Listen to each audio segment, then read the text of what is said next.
Hey guys, Captain here. Today I'm showing you guys how to build the Lego Rotom Pokedex from Pokemon Sun and Moon. They released the artwork for how this thing looks, and I think it's pretty neat. I've always wanted to build a Lego Pokedex, and this seems like one of the most feasible designs. It's also kind of a nice way to launch my project where I want to try and build all the Sun and Moon Pokemon. I actually asked for that. I normally would ask this at the end of the video, but I know sometimes people tune out early. Would you guys like to see me build, the smaller pre-evolved Pokemon as well? Normally I've made usually evolved and larger Pokemon, but if you guys want to see some of the less complex and smaller ones, I can certainly do that too. So let me know in the comments. But anyway, back to the project at hand. This is the Rotom Pokedex. Made it stand up nicely. I made a little side, I guess, arms, you could call them. And yeah, I guess I'll show you guys the instructions. So really all the heavy lifting behind building the Rotom Pokedex is just the layout stuff. And there's not just one way to do this, but this is a pretty stable way to do this. You could make a few substitutions. In general, bigger is going to be better because it'll hold stuff together better. And there is one thing I'll comment about. I felt that these pieces, which aren't in the best condition because I must have bit them a bit when I was really young, I felt like these would be really good. I think they're called like 2x5 hinge plates or something like that. Unfortunately, they haven't really been available in a set in red since like 1999. And I think they were available in gray in like 2003 maybe, but they're really old and so they're not very common. I'm sure you guys can be clever and figure out something else or not really use something to stand up the Pokedex, but I noticed that these do a really good job of what I want, and this can come all the way around to act as feet. I'll show how this looks when the Pokedex is fully built, but that's just kind of a disclaimer I'm tossing out here at the beginning. So anyway, what you'll want to do, and I actually was able to acquire a lot of these red plates and the red tiles from Pick-a-Brick walls, so it helps to stock up. Anyway, take 4 2x8 plates in red, kind of line them up next to each other like this. Take 2 of them end to end, so as though it's a 2x16, and then the 2x8s centered next to that. And now on the bottom here, you'll want to put a 2x4 plate. You'll want to hold these 3 together with a 4x6 plate. And, like I said, substitutions are possible, so you could do 2 2x6s or something like that. And then above that, you'll want to use another 2x8 plate, all in red, of course. And then you can stick all this together. And now we can layer a little higher up. We can go with 2 2x3s, and then 2 of these wedge plates, or wing plates, whatever you want to call them.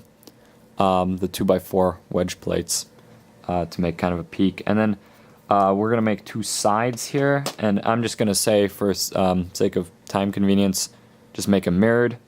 But what you'll do is you'll take a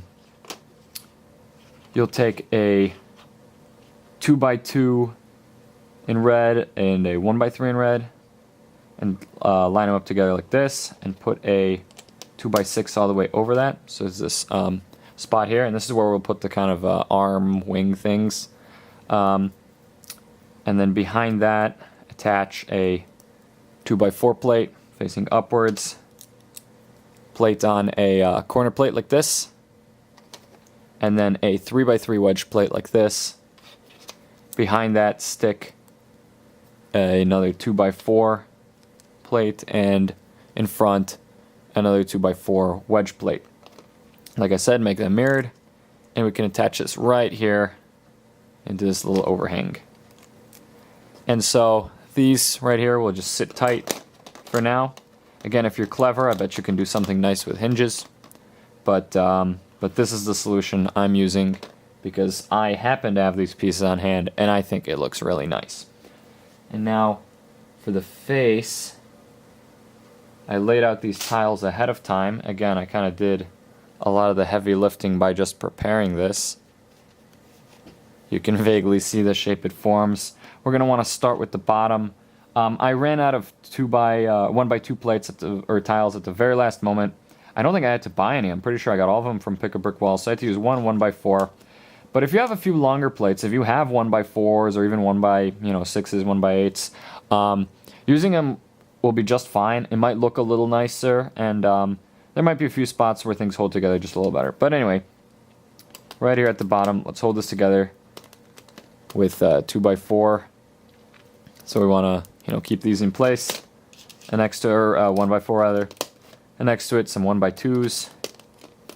And let's continue tiling kind of the perimeter with 1x2s. And this is going to be all symmetrical. The red's going to be all symmetrical, that is. So we'll put 4 going up. And on the other side, also 4 going up.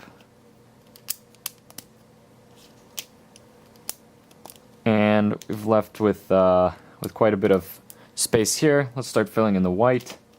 The white and the medium azure. I was surprised how many medium azure tiles are available. It must be from some kind of, Disney Frozen sets or I don't know, elves maybe.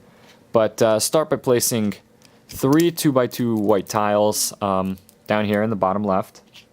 And then 1 above that on the left side. And the bottom right, go with a 1x1 white tile. A medium azure tile in the very bottom right corner. And then above the white one, go with another medium azure. It's a little tough to adjust these tiles to line up really nicely. And maybe there's a nicer way to tile this to kind of do like a little diagonal line, but I think this turned out pretty well. Again, especially considering that these tiles were available in medium azure. And then anyway, finish up this, this 2x2 area with another white tile. Above that, place a white 2x2. So in this 2x4 area, start with a 1x2 white on the left, a 1x2 white down here. You could do something different, like a 1x1 and a 1x3, maybe hold it together a little better. Above that 1x2, place medium azure 1x2. In the bottom right of this area, place a medium azure 1x1, and finish it up with a white 1x1. The next layer is just going to be 1 tall. Go with white, medium azure, and white. They do have medium azure 1x4s, I think. I got one that seems to be a little off, and this doesn't seem to be medium blue. So I don't know, maybe it's like Maersk blue or something. I don't think I've ever owned a piece in this color, so I'll have to figure that out. But luckily I did order a few spare tiles, so I didn't have to find a new seller or something. And then you'll want to go with white 1x1. I'll slide this over. Medium blue 1x2. A black grill. There might be better ways to make the mouth. I toyed around a little bit, and I think this is one of the best ways I've got. It's hard to kind of make a smile, but I think this is pretty good. Black grill. Then medium azure 1x2 and white 1x1. And now put in a red 1x2 facing vertically, and then a white 1x2. Above that, a white jumper plate, and above that, another white 1x2. Now you could use, for what I'm going to show with the eyes, you could use the 2x2 jumper plates and 1 tile. I think it looks a little better this way because of how the grill aligns. You'll see what I mean in a bit. Anyway, next step, place a 1x2 medium azure plate and a 2x2 black plate. And then make another one of these arrangements, which is going to become the eye. And finish it up with another red 1x2. And so now you'll stick blue grills onto this. And I think it looks best this way because it kind of looks like there's some kind of eye right here because we've got this little circle. You might actually want to bend this just a little bit, angle it maybe 15 degrees. Alright, so now what we want to do, it's all going to be symmetrical from here on out.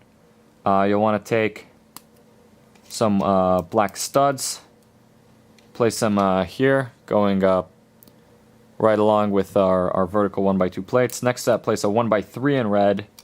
I think you do have to, at some point, use 1x3s or 1x1s. I don't think it's possible to do it just with 1x2s. I don't know. Kind of interesting mathematical exercise if you want to figure that out. In fact, I might do so sometime. But anyway, math aside, let's tile in a 1x2 in red here, and then 1x2s along the top of this. Like I said, if you've got something thicker, that'll be great, or longer, that is. And you know, now we symmetrically finish this out. Let's place our black studs here. And another 1x3 and another 1x2.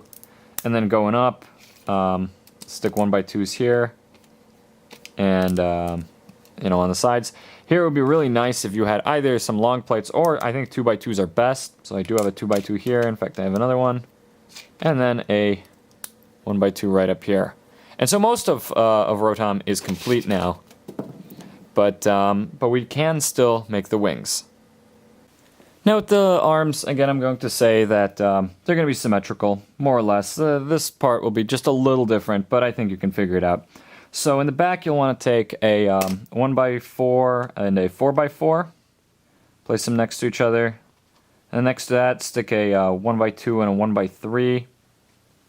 And over here, you're going to want to take one of these hinge plates. I think it's called a 1x4 hinge plate in red. And you'll want to tile along this so that you take a 1x3 red tile to connect the hinge plate to the 1x3 plate.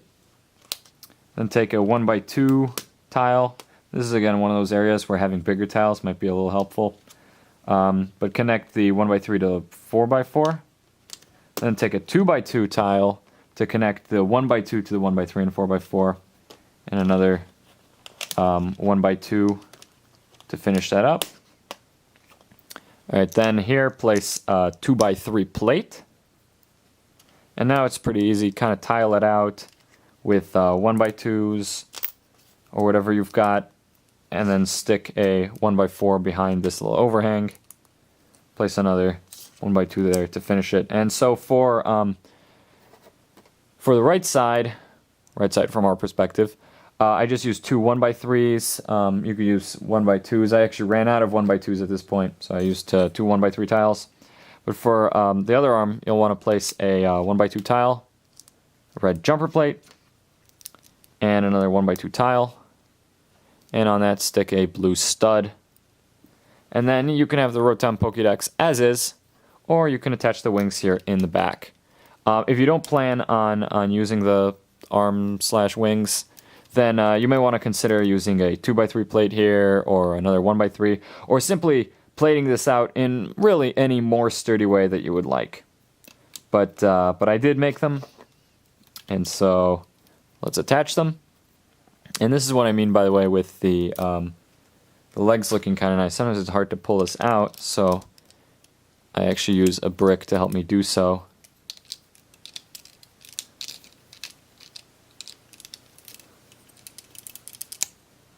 But there we go. We can stand this up nicely if we like. And I can also use this as the feet. So there we go. The Rotom Pokedex is complete. So with that, I hope you enjoyed. If you did, please rate, comment, subscribe. Send this to your friends. Check out my other videos. And I will see you guys next time. I'll be busting out more Lego Pokemon videos. Hopefully the next one is going to be some Sun and Moon content. But if not, you know, I'll try and have something nice planned for next weekend, and maybe I'll have a video during the week as well.